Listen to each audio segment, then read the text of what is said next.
고등교육 공공성 실현, 대학 정책 연구, 대학의 주인이 되어주마. 대학교육 세미나 모임 고구마. 네, 안녕하세요. 고구마 2강 등록금 심의위원회와 대학 재정 편성기구를 시작하겠습니다. 네, 저는 21세기 광주 연남 대학생연합 대학정책실장 정상엽이라고 합니다. 자, 1강 대학평의원회 편에 이어서 2주 만에 돌아온 2강입니다. 자, 2주 만에 또 한 편의 영상이 만들어졌죠. 정말 대단한 모임인 것 같아요. 우리 고구마. 그리고 고구마에 대한 관심이 매우 뜨겁습니다. 1강 영상이 나간 이후에 어떻게 이런 영상을 다 만들었냐, 아니면 나도 함께 하고 싶다, 이런 분들이 참 많이 문의를 하고 계시는데요. 현재 고구마는 전남대학교 학생 2명, 광주교대 학생들 3명, 그리고 저 광전대를 1명으로 구성되어 있어요. 그래서 앞으로도 계속 많은 관심 부탁드립니다. 계획대로라면은 이렇게 2주에 한 번씩 영상 자료가 나갈 텐데요.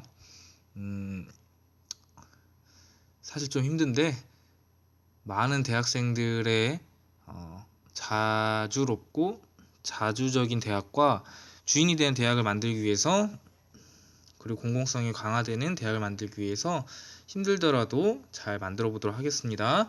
자, 본격적으로 2강 시작해 보도록 할 텐데요. 오늘 주제인 등록금 심의위원회와 재정 편성기구에 대해서 이야기하겠습니다. 자, 대학에 우리가 다니려면 등록금을 내야 해요. 등록금 비싸죠? 왜 내야 할까요? 혹시 이런 의문 해본 적 없으세요? 그냥 당연히 대학 다니려면 내야 되니까, 그동안 계속 내왔으니까, 이렇게 생각하시는 분들 많으실 텐데, 실제 등록금을 안 내고 다니는 대학도 많습니다. 다른 나라의 대학이죠.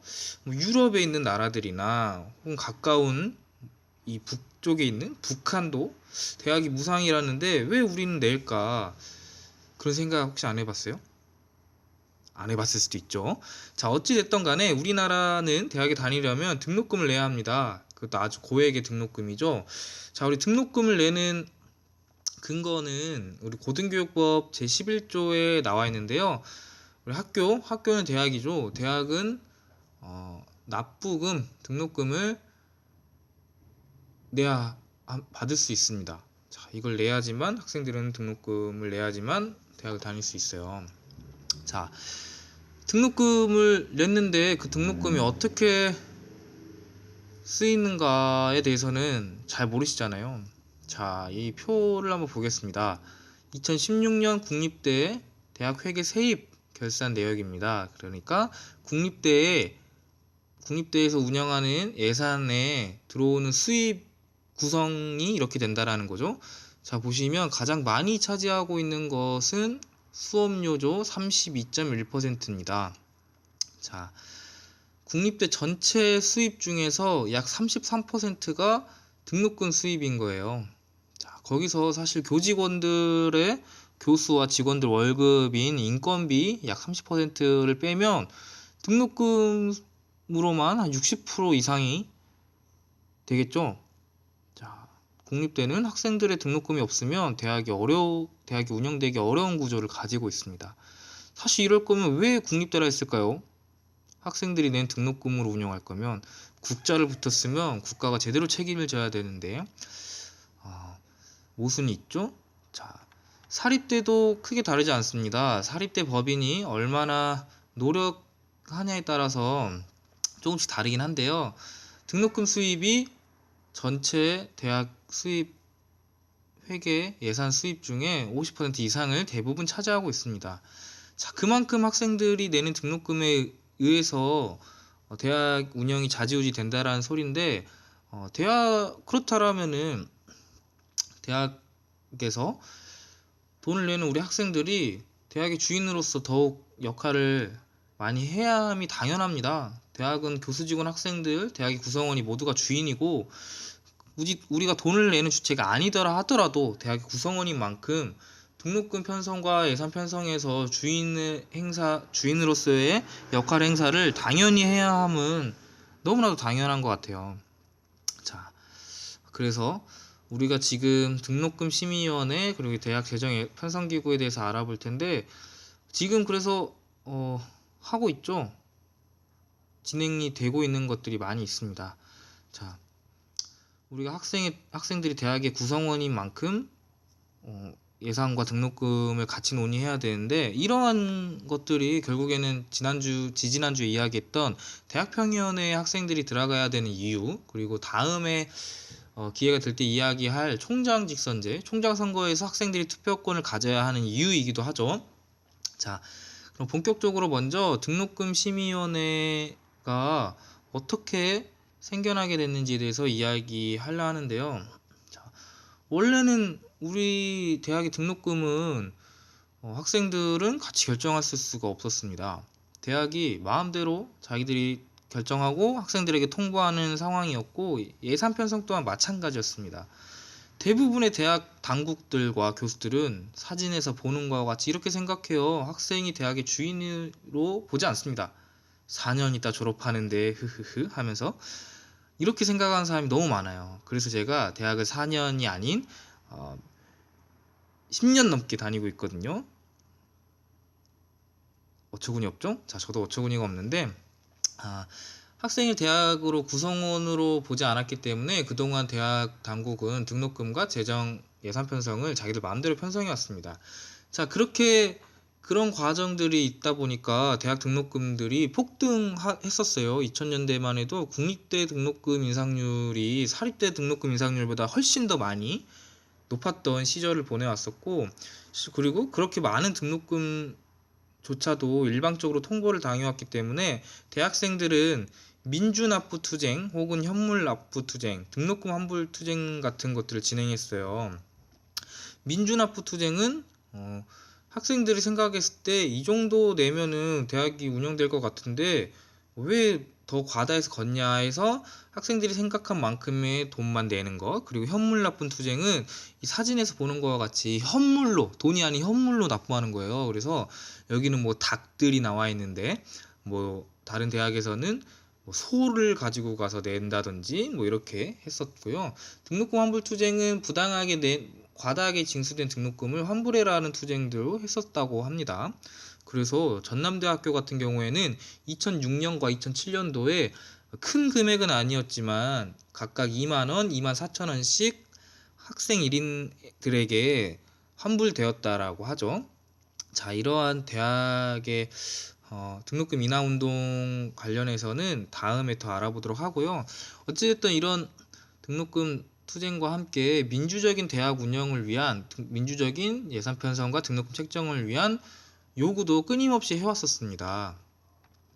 그 과정에서 사립대 같은 경우에는 먼저 변화가 일어났어요. 사립대는 2006년에 의무적으로 대학평의원회가 설치가 되면서, 학생이 포함된 대학평의원회가 설치가 되면서 사립학교법에 의거해서 대학평의원회의 자문을 통해 예산을 편성해야 하도록 변경됐습니다. 물론 자문이라는 한계가 있죠. 뭐 의결 심의해야 된다라는 조항이 아니라 자문 조항이기 때문에 좀 한계가 분명히 있지만, 어찌됐든 간에 학생들도 대학 예산 편성 과정에서 합법적으로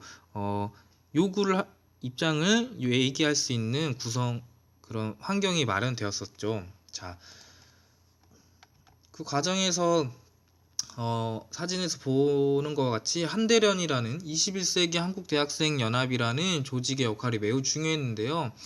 한대련은 지금은 모르지만 옛날만 하더라도 전국의 많은 대학 총학생회들이 함께 모여서 등록금이나 취업 문제에 대해서 이야기했던 조직인데요. 지금도 활발히 활동하고 있고, 그 한대련의 지역 조직인 광주 전남 지역의 조직을 제가 운영을 하고 있어요. 한대련이 전국 대학생들과 함께 투쟁해왔고 민주적인 대학을 요구해왔고 했기 때문에 등록금 심의위원회가 결국 법제화가 됐습니다. 원래 있었던 게 아니에요. 이것들도 학생들이 계속 요구했기 때문에 만들어졌던 건데, 자, 여기 보시면 아시다시피 처음에 만들어졌을 때 법이 이렇게 통과됐어요. 2010년도에 통과가 됐는데, 당연히 학생들이나 뭐 이렇게 학생들은 이 제도를 환영했는데요. 보시면 지금 법과는 좀 많이 다릅니다. 많이 빠져 있어요. 여기서는 어쨌든 등록금 심의위원회가 설치를 해야 한다 했지 자세한 내용은 잘 안 나왔거든요. 그래서 본격적으로 시행이 됐던 2011년 이후에 학생들이 계속해서 부족 지점들에 대한 개선을 요구해 왔고, 그래서 학생 참여 비율이 등록금 심의위원회 전체 위원 중에 10분의 3 이상이 보장되어야 하도록 법제화되고, 등심위 회의록 공개, 그리고 등심위에서 대학 당국에게 자료를 요청할 수 있는 권한까지 생기게 됩니다. 자, 그리고 등록금 납부에서 카드 납부가 가능하게 되고, 등록금 심의위원회 심의기구이기 때문에 대학이 사실 그 결정을 안 따라도 되거든요. 근데 법의 개정으로 통해서 심의 결과를 존중해야 된다라는 법조항이 생기게 되고, 사립대 같은 경우에는 등심위에서 예산 편성 심의를 할 수 있게 됐어요. 이건 사립학교법의 개정으로 만들어진 건데, 그래서 이렇게 돼서 등심이 시즌만 되면 학생과 대학 간의 갈등이 항상 나오고 있죠. 자, 보시면 등록금 심의위원회가 2011년도부터 본격적으로 시행됐지만, 그리고 사립대 같은 경우에는 등심위를 통해서 예산 편성 심의도 할 수 있게 됐지만, 국립대 같은 경우에는 여전히 법적으로는 예산 편성을 같이 논의할 수 있는 기구가 없었어요. 뭐 그러한 이유로 국립대학법도 필요하다라고 저는 생각을 하는데, 어찌됐든 그 과정에서 2015년 보시는 것과 같이 국립대학의 회계 설치 및 재정 운영에 관한 법률이라는 법이 신설됩니다. 이걸 통해서 지금 국립대 구성원들, 총학생회가 특히 함께 하고 있는 재정위원회라는 곳이 이 법에 의거해서 만들어지게 돼요. 재정위원회. 지금 다들 총학생회 구성원들이라면 운영하고 계실 텐데, 예산 편성, 국립대 예산 편성을 할 수 있는 기구예요. 사실상 이 기구를 통해서 예산 편성이 완료가 된다라고 볼 수 있고요. 지금 15년부터 시행됐으니까 16, 17, 18, 약 4년간의 4년 동안 지금 운영이 되고 있죠. 사실 근데 이 국립대학 회계법이 국립대 기성예비 반환 청구 소송의 영향으로 만들어진 법이긴 해요. 나중에 더 다뤄볼 기회가 있으면 다뤄보겠지만, 기성예비 반환 청구 소송, 옛날에 국립대는 지금은 이제 수업료로 구성되어 있지만, 옛날에는 수업료와 기성예비로 등록금이 구성되어 있었고, 기성예비가 약 80%를 차지했었어요. 기성예비가 안 내도 될 돈을 대학이 걷고 있다라고 이야기하면서 학생들이 법원에 반환 청구 소송을 했었고, 실제로 법원에서 계속 이겼지만 대법원에서 패소를 했었습니다. 그러면서 어쨌든 기성예비를 합법화하거나 아니면 기성예비를 없애야 되는데, 그래서 국회는 기성예비를 국가가 책임지는 것이 아닌 그대로 학생들에게 책임을 전가하는 법을 만든 거예요. 그래서 그게 국립대학 회계법이라고 하죠. 약칭입니다. 자, 어찌됐든 이것들이 만들어졌고, 그래서 이렇게 국립대 회계법 통과를 규탄하는 시위도 하기도 하고 기자회견을 하기도 했죠. 네, 마이크를 잡고 이야기하시는 분 되게 열정적으로 이야기하고 있는 것 같습니다. 자, 어찌됐든 간에 이 법이 시행이 됐고 재정위원회가 운영을 해야 되니까 이것을 민주적으로 제대로 구성하기 위한 국립대 학생들의 투쟁들이 2015년 초기에 있었어요. 그래서 전남대 사진이긴 한데요. 당시 전남대학교 부총학생회장이 재정위원회의 민주적 구성을 위해서 단식 농성을 하겠다라고 기자회견을 하고 있는 사진이네요. 왜냐하면 이따가도 더 이야기하겠지만 민주적으로 구성될 수 없는 환경이에요. 그렇기 때문에 교수 직원 학생본부 모두가 좀 동수라든지 민주적으로 운영할 수 있게 해보자라고 투쟁을, 단식 농성을 진행했었던 것 같습니다. 자, 그래서 요약을 좀 해볼게요. 국립대 같은 경우에는 그래서 등록금 책정은 등록금심의위원회에서, 예산 편성은 재정위원회에서 가능하게 됐습니다. 지금 그래서 그렇게 하고 있는 거죠. 그리고 사립대 같은 경우에는 등록금 책정은 등록금심의위원회에서, 그리고 예산 편성 혹은 자문은 등록금심의위원회, 대학평의위원회에서 진행을 하고 있는 겁니다. 자, 이렇게 등록금 책정과 예산 편성에서는 어찌됐든 학생들과 같이 논의할 수 있는 구조가 만들어졌어요. 학생들, 그 선배들의 투쟁들이 있었고 요구사항들이 반영됐기 때문에 법이 많이 통과가 되면서 이렇게 됐는데요. 근데 실제 지금 운영하면서 많은 우려 지점 그리고 부족 지점들이 있어요. 자, 보시면 어쨌든 위원들이 들어갑니다. 학생대표 위원들이 들어가는데, 위원이 총학생회에서 추천한 사람이 안 될 수도 있는 환경도 있습니다.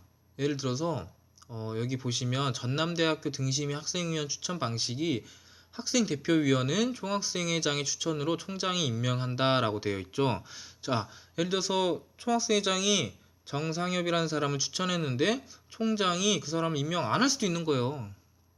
어처구니 없죠? 물론 지금까지는 대부분 그렇게 총학생회장이 추천한 사람을 임명해 준 걸로 알고 있지만, 다른 대학에서는 이런 문제들이 발생하고 있는 대학도 있어요. 자, 그래서 보시면 아래쪽에는 광주교대 등심위에서 학생위원 추천 방식인데, 이런 식으로 바뀌어야죠. 학생회에서 추천한 자로 무조건 할 수 있게, 뭐 총장이 그 사람은 뭐 다시 임명하는 어쩌나 이렇게 하지 말고, 학생위원은 학생회가 추천한 사람이 반드시 할 수 있어야 됩니다. 그것은 재정위원회도 마찬가지여야 되는데, 재정위원회는 법에서 총장이 임명하도록 되어 있어요. 그 법을 개정해야겠죠. 자, 그리고 위원 구성, 재정위원회의 불균형적인 위원 구성에 대해서 이야기하겠습니다. 자, 2015년 7월 말 그 재정위원회 초기 구성했을 때 만들어진 자료인데요. 대학교육연구소에서 만든 자료예요. 보시면 전체 다 가져오진 않았지만 학생이 다 2명입니다. 이상하죠? 국립대학법에서는, 국립대 회계법에 의해서 재정위원회는 교수, 직원, 학생이 각각 2명 이상 포함되어서 구성해야 된다라고 나와 있어요. 그러면 사실 2명 이상이 들어갈 수 있는 건데, 대학 당국에서는 그 법을 잘 지켜보려고 딱 2명만, 최소한의 조항인 2명만 넣는 거예요. 재정위원회가 전체 위원이 11명에서 15명까지로 구성할 수 있어요. 그리고 거기서 일반직 위원이 과반을 차지해야 합니다. 당연직 위원이 과반을 차지할 수 없고, 당연직 위원은 대부분 대학 당국의 보직자로 구성이 돼요. 예를 들면 무슨 교무처장, 학생처장 뭐 이런 사람들이죠. 자, 일반직 위원이 과반을 차지해야 함에도 불구하고 대부분의 대학들이 과반에 아슬아슬할 정도로만 당연직 위원을 해요. 보시면 아시겠죠? 대부분 다 당연직 위원이 7명입니다. 15명 중에 7명이면 과반에 가깝죠. 그리고 교수, 직원, 학생을 법에서 이야기한 것처럼 그냥 2명 이상 해도 되는데, 실제로 등록금 심의위원회 같은 경우에는 10분의 3이 학생이어야 된다는 조항이 있잖아요. 근데 그 조항을 재정위원회로 갖고 오면 5명 이상은 학생이 돼야 돼요. 근데 재정위원회는 그렇지 못하고 있는 상황이죠. 사실 이렇게 됐을 경우에는 대학 입장대로 예산 편성이 진행될 가능성이 너무나도 큰 거죠. 실제 많은 대학에서 그런 사례를 겪고 있기도 하고요. 이것을 민주적으로 구성하기 위한 방법을 고민해서 요구를 해봐야 할 것으로 보입니다. 할 것이 많죠. 자, 그리고 외부위원도 같이 추천해야 한다라고 생각하는데요. 보시면 사진에서 보는 것과 같이 외부위원이 등록금 심의위원회와 재정위원회에 들어갈 수가 있어요. 예를 들면 회계 관련 전문가라든지 아니면 학부모라든지 뭐 동문이라든지 이런 분들이 외부위원으로 재정위원회에 들어오실 수가 있어요. 그 보시면 2015년도에 조사한 거에 따르면 그 외부위원을 누가 추천하냐라는 겁니다. 총장 혹은 대학, 사실상 대학이 추천하는 대학이 30%, 그리고 총 동창회 혹은 뭐 기타 관련 단체 50%가 넘죠. 그리고 대학 구성원 단위가 한 개 대학밖에 없어요. 예를 들면 대학 구성원 단위라면 뭐 교수회, 총학생회, 직원회가 같이 합의해서 결정할 수 있는 대학이 하나밖에 없어요. 한국교원대가 그렇게 하고 있다라고 하는데요. 자, 뭐 기타도 4개 대학이 있는데 뭐 예를 들어서 기타는 전남대요. 전남대가 외부위원 2명 중에 1명은 대학 혹은 총학생회가 추천할 수가 있어요. 근데 사실상 대학이 추천해요. 총학생회가 추천한 사람 안 뽑아주거든요. 그래서 외부위원도 사실상 이렇게 될 경우에 대학 당국에서 추천한 사람이 대부분이기 때문에 대학 당국의 거수기 노릇밖에 할 수밖에 없는 현황에 처해 있습니다. 뭐 이렇게 민주적이지 않은 상황이죠. 등록금 심의위원회도 마찬가지예요. 외부위원, 학부모라든지 회계 전문가가 들어와서 그 사람들도 대학 당국이 추천하는 경우가 대부분이기 때문에 아무리 교직원위원과 학생위원회 수가 동수라고 하더라도 사실상 외부위원, 대학에서 추천한 외부위원이 결정한 대로 등록금 책정이 될 수밖에 없는 거죠. 학생들의 요구가 관찰될 수가 없는 구조입니다. 이런 구조 자체를 바꿔내야 돼요. 자, 그리고 뭐 다른 이야기인데 뭐 등록금 심의위원회 위원장은 왜 대학본부 보직자만 하냐. 예를 들면 뭐 전남대 같은 경우에도 기획부처장이 등심위원장을 해야 합니다. 그리고 다른 대학도 대부분 대학본부 보직자 중에서 등심위원장을 하게 되는데요. 재정위원회, 국립대 재정위원회 같은 경우에는 일반직 위원 중에서 위원장을 호선하게 되어 있어요. 그래서 교수, 직원, 학생 2명씩 들어간 사람들 중에서 위원장을 그 중에서 뽑아야 되죠. 나름 민주적으로 볼 수 있죠. 정해진 것이 아니라 그 중에서 뽑아야 되니까. 근데 등심위원장은 왜 대학 본부만 하냐. 사실상 위원장의 역할이 막강하잖아요. 회의 소집 권한 등을 위원장이 가지고 있는 대학이 대부분이고 위원들에게 이러한 권한을 나눠주려고 하지 않는 이상 위원장의 권한이 너무 막강하기 때문에 위원장을 호선을 하거나 위원 중에서 호선을 하거나 뭐 해야겠죠. 정당한 절차로 같이 선출을 해야 함이 명확하다라고 생각합니다. 또 하나는 회의 자료를 잘 안 줘요. 학생들 같은 경우에는 사실 그 전문적이지 않죠. 회계나 이런 부분이 전문적이지가 않기 때문에 이런 분야만 하고 있지 않기 때문에 자료라도 미리 봐야 회의에 임할 수 있다라고 생각을 하는데요. 자료를 잘 안 줘요. 근데 자료를 미리 받아도 어려운데 미리 안 주는 거죠. 그래서 등록금 심의위원회 같은 경우에는 그 고등교육법에 따라서 등록금 산정 근거인 뭐 예를 들어서 학생 1인당 교육비 산정 근거라든지 고등교육 지원 계획이라든지 등록금 의존율 뭐 이런 자료들을 받아야 등록금 책정을 할 거 아니에요. 뭐 그리고 예외 결산서라든지 대학 정책 방향 등 뭐 이런 자료들을 받아야 등록금이 그래서 이 정도여야 되겠구나. 그리고 그 등록금에 의거해서 예산이 이 정도 편성해야 되겠구나 라는 감이 잡히고 그것을 회의 안에서 같이 이야기할 수가 있는데 자료를 잘 안 주는 거죠. 등록금 심의위원회는 사실 자료 요청권이 법에 명시가 되어 있어요. 대학 당국에게 자료를 요청할 수가 있거든요.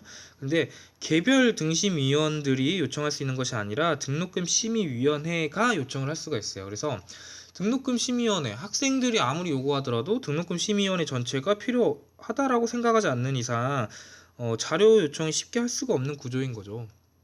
네. 그리고 재정위원회 같은 경우는 아예 자료 요청 권한이 법령에 명시가 되어 있지 않아요. 개판이죠. 자료 요청을 명확하게 할 수 있게, 그리고 개별 위원들도, 학생들도 재정위원회 위원이라면, 등록금 심의위원회 위원이라면 얼마든지 요청을 해서 받을 수 있게 법의 개정이나 규정의 개정이 필요하겠죠. 자, 여러 가지 뭐 이런 문제들이 지금 있는 상황인데요. 근데 사실 뭐 이런 등록금 심의위원회나 재정위원회에 만들어진 과정이나 그리고 현재 뭐 문제점들 뭐 이런 문제들도 알아야겠지만 실전에서 쓸 수 있는, 예를 들어서 등록금 심의위원회에서 어떻게 협상해야 되는지, 어떤 자료를 요청해야 되는지, 그리고 재정위원회에서도 마찬가지죠. 자, 그런 것들을 이야기하자라면 사실 오늘 한도 끝도 없어 버려요. 영상이 끝나지 않을 수도 있어요. 그래서 이런 부분들은 등록금 캠프 자료집으로 대체하려고 합니다.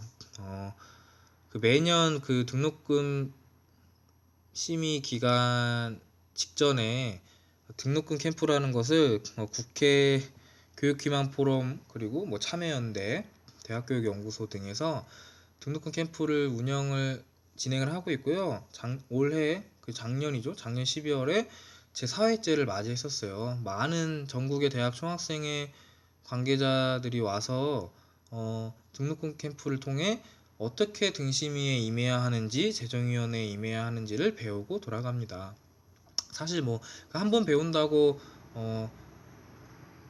완전히 마스터할 수 있는 건 아니지만 어찌됐든 간에 이 등록금 캠프가 아주 유익 있게 잘 운영되고 있다고 생각하는데요. 자료집이 매우 좋아요. 다소 좀 처음 보신 분들은 어려울 수도 있다 생각하는데 그건 어찌됐든 실전에서 어떻게 싸워야 되고 해야 되는지에 대해서는 등록금 캠프 자료집을 첨부할 테니까요. 그걸로 대체를 하겠고요. 우리 고구마 구성원들은 그런 부분들 실전에서 어떻게 해야 되는지에 대해서 더 자세히 알고 싶다라면은 따로 더 이야기를 해보면 좋을 것 같습니다. 저도 나름 등록금 심의위원회를 4년 들어갔었고요. 재정위원회도 초대 재정위원으로서 활동을 했었어요. 그래서 저도 나름 전문가인 만큼 대학별 사례에 맞춰서 또 이야기를 해야 되니까 그때 더 이야기를 해보도록 하겠습니다. 자, 오늘 2강 고구마 2강 등록금 심의위원회와 대학 재정 편성 기구 편을 마치려고 하는데요. 지난 1강보다 한 10분 정도 짧아졌거든요. 많은 의견들이 있었어요. 더 짧게 중요하게만 해줬으면 좋겠다. 그리고 말도 빨리 느릿느릿하지 말고 빨리 해줬으면 좋겠다. 이런 이야기들도 많이 있었는데요. 그런 걸 많이 반영했어요. 혹시 오늘도 이번 영상도 말이 많이 느리다 하다라면 1.5배 듣기를 권장합니다.